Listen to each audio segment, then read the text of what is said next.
माता की जय।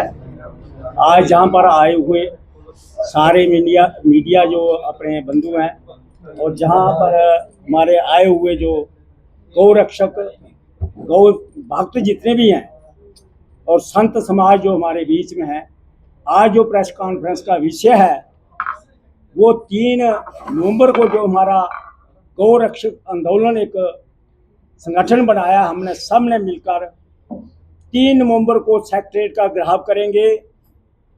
इसी विषय पर आज हम बताना चाहते हैं, सारे समाज को आह्वान करना चाहते हैं, विनती करना चाहते हैं, उनको भी बुलाना चाहते हैं कि जो 3 नवंबर को ये आंदोलन जो हम शुरू कर रहे हैं सेक्रेटरीट का घेराव, तो उसमें भागीदारी लें, गौ माता के लिए ये अपना योगदान दें और आगे आए, क्योंकि गौ माता की जो तस्करी और हत्या, जैसे सरकार ने 0% GST कर दिया तो प्रोत्साहन दे रहे हैं उसको, टर्नओवर बढ़ाएं ताकि प्रॉफिट कमाएं।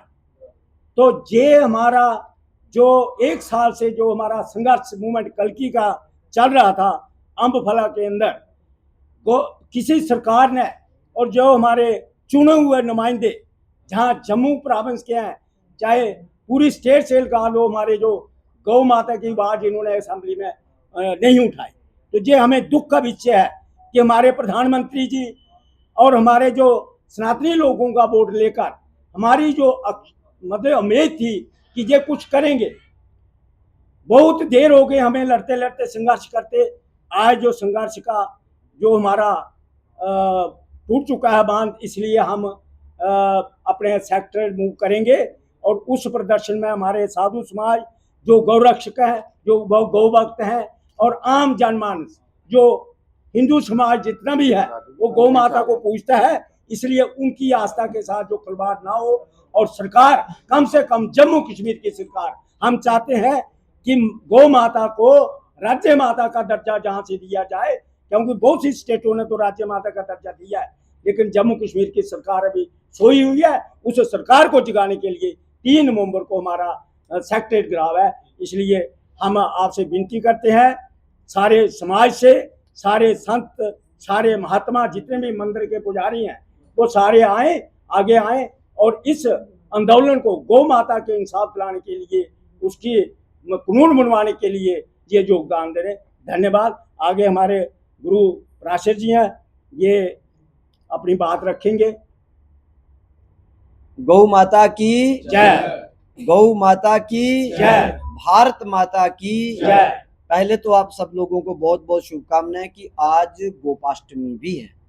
आज के दिन ही भगवान कृष्ण ने पहली बार गैयों को चराया, बछड़ों को लेकर गए थे, गैया बछड़े लेकर चराने के लिए थे। आज उस तिथि को माना जाता है, इसे गोपाष्टमी के नाम से पूजा जाता है। पहले तो सब लोगों को गोपाष्टमी की शुभकामनाएं देते हुए ये प्रेरणा अपने बच्चों को भी देनी चाहिए कि गोपाष्टमी कितनी महान तिथि है, इसे किस प्रकार से पूजना चाहिए, जिसे तिथि को हमारे ब्रह्म परमात्मा ने स्वयं पूजा। और भगवान जितनी देर गैया चराते रहे, जितने वर्ष उन्होंने गैया चराई, उन्होंने कभी जूता चप्पल नहीं पहने की, जहां से पता लग जाता है कि गाय के प्रति कितना समर्पण है और गाय हमारे लिए कितनी पूजनीय है। पहले तो हमारे हर एक व्यक्ति को, हर एक सनातनी को अपने घर में गाय रखनी चाहिए, क्योंकि हम सब लोग गौशालाओं पर निर्भर हो जाते हैं, वो भी कोई समाधान नहीं है। एक हिंदू एक अपने खाते में गाय डाल ले तो वो बहुत बढ़िया है। एक हिंदू एक गाय गौशाला नहीं हो पाए। आज से ही संकल्प करो कि हम अपने घर में कहीं भी एक गाय को समर्पण लेते हैं, हम उसका पालन करते हैं। इस प्रकार से गाय के प्रति एक नया संकल्प होना चाहिए। और दूसरी बात की जो गौ रक्षा की जैसे बात मूवमेंट कल्की वाले कर रहे हैं, तो हम इनका गौ रक्षा आंदोलन जो एक बैनर के नीचे आया है, किसी पद कद सबको छोड़ के, सब झंडों को छोड़ के एक झंडे के तलब के नीचे जब आने का इन्होंने जो संकल्प किया, आह्वान किया है सबको, सब संस्थाओं को हम इनका समर्पण करते हैं, बहुत बहुत धन्यवाद, स्वागत भी करते हैं। क्योंकि अपनी जाति वाति कद पद को छोड़ के जिस दिन हम एक बैनर के नीचे आ जाएंगे, वह कामना वो कार्य हमारा अवश्य पूरा होगा। क्योंकि अगर जमीन में पानी है तो बर्मा अगर पक्का है, संकल्प अगर आपका पक्का है तो जमीन से पानी अवश्य निकलेगा। और ये मांग बड़ी पुरानी उठती आ रही है। तो इस मांग के लिए जहां पर इस समय मोड़ लिया है कि सारे गौ रक्षा आंदोलन के एक बैनर के नीचे 3 नवंबर को समय कितना है? 9:30 सुबह 9:30 10 बजे के बीच में एकत्रित सभी लोग एक जगह हो जाए। कहाँ होना है? इंदिरा चौक में सारे एकत्रित हो जाए। हम भी सारे सब संस्थाएं इस तले के नीचे, इस बैनर के नीचे आने के लिए सबने अपना सहयोग किया है कि हम सब लोग आएंगे। तो दूसरी बात, विषय एक और भी है, क्योंकि एक विषय सबसे बड़ा जो दुख का कारण बन गया है वो धर्मांतरण।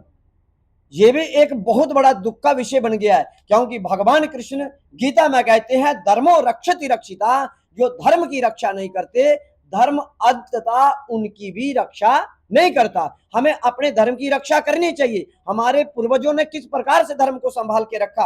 आप किसी भी गांव में अगर कोई अपरिचित व्यक्ति आता था तो एक बच्चे से लेके बूढ़े तक हर बंदा उसको देखने लगता था। ये बंदा पहली बार देखा, उसे पूछा जाता था तुम कहां से हो, तेरे पिता का नाम क्या है, तेरा गांव का नाम क्या है, तेरे अड़ोस पड़ोस का नाम क्या है, उसको तुम जानते हो, उसको तुम जानते हो। जब उनको विश्वास होता था तब उनको गांव में अंदर जाने की एंट्री मिलती थी। आज हमारा पड़ोस के अंदर धर्मांतर हो जाता है, किसी को पता क्यों नहीं चल रहा है? क्योंकि हमारे अंदर निर्मोहता आ गई है, हमारे अंदर धर्म के प्रति वो जागरूकता नहीं रही है। हर एक व्यक्ति का धर्म बनता है, क्योंकि शास्त्र कहता है जितना अपराध करने वाले को पाप लगता है इतना ही अपराध देखने वाले को पाप लगता है। आपको पता है गाय काटी जा रही है, आप चुप खड़े हैं, क्या आपको पाप नहीं लगेगा? आप जानते हैं नारी का अपमान हो रहा है, आप जान के भी गर्दन घुमा लेते हो, क्या उसमें पाप नहीं लगेगा? आप एक से बच सकते हैं, गांव से बच सकते हैं, परंतु उसकी दृष्टि से नहीं बच सकते हैं। वो उसकी दृष्टि में सब कुछ आपा जा रहा है। इसलिए हमें ये भी निगरानी करनी चाहिए, हमारे अड़ोस पड़ोस, हमारे गांव में कौन आया, कैसे आया, क्यों आया। अगर अच्छा मैसेज लेकर अगर अच्छा व्यक्ति आ रहा है उसका सम्मान भी करना चाहिए। और यद्यपि आपको कोई शक संदेह लगता है तो उसे उदंडता दंड भी देना चाहिए, क्योंकि रावण कुंभकर्ण कब बातों से माने, रावण कुंभकर्ण कब बातों से माने, बिन मांगे मजदूर को कब मिली मजदूरी है। सुनो, दुष्ट की खातिर हिंसा बहुत जरूरी है, क्योंकि शास्त्र स्वयं कह रहे हैं, भगवान स्वयं अपने हाथ में दंड लेकर घूमते हैं। कौन सा देवता है जिन्होंने अपने पास अस्त्र नहीं रखे? आपको भी शास्त्रों को भी पढ़ना है, शास्त्रों को भी पूजना है, और शास्त्र के साथ साथ शस्त्र को भी रखना चाहिए, क्योंकि धर्म बिना, क्योंकि भय बिना हो ही ना प्रीत, क्योंकि जब तक भय नहीं होगा प्रीत नहीं होगी, क्योंकि हमें अपने धर्म की रक्षा करनी है। आप जानते हैं मेरे पास लाखों प्रमाण, हजारों प्रमाण हैं। कोरोना काल में किन किन को उनकी मजबूरी का फायदा लिया गया, एक 50-50 किलो चावलों के पीछे उनका धर्म बदल दिया जाता है। ये आप मजबूरी का फायदा लेते हैं। इसलिए जब भी ऐसी कोई बात हो तो हम सबका दायित्व बनता है। गौ रक्षा आंदोलन के साथ में ये मुद्दा मेरा कहने का यही इसका मतलब था कि हमें धर्म रक्षा करनी चाहिए, और इस पर भी धर्मांतरण पर भी कोई कड़ा कानून बनना चाहिए, यह भी मांग हम रखना चाहते हैं। जय गौ माता, जय भारत माता की जय।